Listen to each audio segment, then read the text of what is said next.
Hey sports fans, Coach Nick here and welcome to B-Ball Breakdown. Well, the Grizzlies versus Thunder is now over. Memphis has put them to bed. And really this game was about three different runs. Two of them by the Grizzlies and one of them by the Thunder. And in a game like this, in the playoff series like this, you can't afford to let teams go on runs like that because the game can simply be over at that point. Now, let's make one thing clear. Russell Westbrook's absence was huge. However, I still don't think it would have given the OKC Thunder much more than another win or two. It might have gone 7 with Russ. But the bottom line in my mind isn't that they didn't have him for the offensive end and that he could play a little bit better defense as well. It was that they weren't doubling down on Z-Bo and Gasol. And so they were simply getting a lot more quality shots than the Thunder, who still live and die by the outside jump shot way too much without a really solid defense to back them up. Now, I understand they were ranked 3rd in the regular season, as the Thunder were. But let me just say that there's a lot of noise in that because I'm watching with my eyeballs as a coach. And if you want to compare the #1 defense in Memphis to OKC, it's not even close. The intensity, the position, the way they box out, the way they push people out of their positions, that's defense. Oklahoma City, they're just doing it with a lot of athleticism and a lot of speed, but not the way that Memphis does it, or the Bulls do it, or even Indiana does it. And that's a big difference when you're in the playoffs and getting ready for a team and have a lot of time to scout. The first thing I want to point out is Scott Brooks in the huddle. Look how he rarely makes eye contact with his players. To me, it's so simple. You inspire your teammates. Fish's play right there, those are inspiring moments. It's hard to believe what he's saying if he's not connecting with the team. And to me, it just looks like he's saying the right phrases without any feeling behind them. With this funky OKC lineup of Fisher, Jackson, Martin, Ibaka, and Durant, it forces Memphis to put Z-Bo on Fisher. Rather than exploit that matchup, they run a two-man game with Durant and Martin, which turns into a post-up, something he did 12 times all year.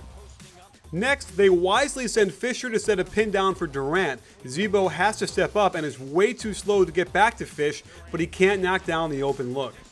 Out of horns, Reggie sells the pick and roll and gets right down the middle. Z-Bo helps one pass away even though Gasol was there and gives up another wide open 3 that Fisher slams against the rim.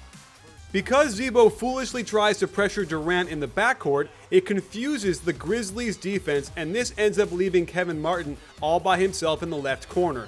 Tony Allen does a great job to close out in between and thwart the pass, but Reggie Jackson should have found a way to get it to Martin. Instead, OKC's offense is a bunch of guys standing around watching the ball. On this ISO on Gasol, I have to wonder why Ibaka wouldn't at least cut to the rim. Walking away like that is terrible. And here's a good example of simply bad offense. Perkins doesn't even try to make contact on this down screen for KD. Z-Bo could completely leave Ibaka, who doesn't flash to the middle. Now you have 3 guys standing next to each other. Even Reggie throws up his hands in confusion, and Ibaka also makes no contact on this ball screen. Somehow, Kevin Durant gets free throws out of this wet, hot mess. Gasol can literally shut down Durant whenever Perkins was in there without fear of repercussion. Perkins looks like Jaws just before he gets electrocuted. Memphis is on a 10-2 run. OKC is in desperate need of a shot, so what do they call? Well, Perkins kind of walks by Durant but doesn't do anything. Durant, without any kind of movement, tries to post up but instantly ends up at the 3-point line. Ibaka has to tell Reggie Jackson to cut out of there, and Durant almost loses his dribble and has to give it up to Ibaka. Watch how Bayless helps, then recovers to his man 1 pass away. That's great.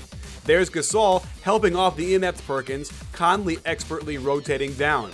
And the final insult, Perkins gets 2 hands on the rebound, but just gives it up to Conley. This is the kind of purposeless mess that leads to losses against good defensive teams. And here's another play designed to get a cross screen for Durant. Because Ibaka is not a threat down low, Z-Bo can ignore him and get in Durant's way. Watch Perkins just walking down towards Ibaka. I've seen lots of offenses before, but never one where a guy just wanders down to the weak side right next to a teammate like this. This allows Z-Bo to surprise KD with a double team, and there is no threat to the defense, who gets a steal. A bad call gives it back to OKC. And with a chance to get back in the game and get it under 10 on this Perkins steal, he tries to dribble it full speed up the court. This is enough to get him amnestied at halftime. Not only do they not get 2 points, but it costs Ibaka a foul. With Memphis in control, it took a supernatural towel to shift OKC's fortunes, as it seemed the only way Fisher was going to get a bucket was if the referee counted it for him. This technical became a 4-point play and led to a run. KD took it upon himself to get OKC back in the game, and this tough shot is the only kind Memphis would give him all day. Here's another quick release three he misses as fatigue becomes a factor since he's played the entire game. And then KD attacks. Conley helps one pass away, giving up Fisher's first 3-point basket. The Grizzlies weren't impervious to bad offensive sets either. With Bayless and Conley out there, it took too long to figure out who was supposed to initiate the offense, and basically nothing happens as all 5 guys are unsure of what the purpose of this possession is. It certainly wasn't a Prince isolation brick. With this lineup Brooks threw out there, it was incumbent upon KD to create everything, and he loses the ball. This has to be sheer exhaustion. Another reason KD was tired was having to guard Gasol throughout the game, even if Memphis didn't take advantage. Here, Allen had the perfect opportunity to get it to him on the low block, but barrels out of control for a charge and a turnover. However, Memphis got things under control like they always do by going to their bread and butter, Zebo on the low block. OKC, as usual, doesn't double team off Tony Allen or Keon Dooling, and Zebo scores a layup. So while Memphis pounded it inside getting good shots, OKC continued to shoot from outside the lane. Something that caught my eye, Tony Allen tells Pondexter to guard Durant on the inbounds play. There were only 3.2 seconds left on the clock, and it somehow works to perfection as Allen was able to help out and get the steal on Durant. Memphis finally started understanding that Kevin Durant was out of position on defense, so they went to work with Zebo, who screens then dives to the rim. KD has no choice but to foul. Memphis finally did get it to Gasol with KD guarding him, but give credit to Durant, Gasol couldn't take advantage. However, Durant might have gotten away with a couple of fouls on these shots. Down the stretch, they go at Durant again with Gasol, and this was just a ridiculous no call beyond belief, as you could take your pick who fouled him worse.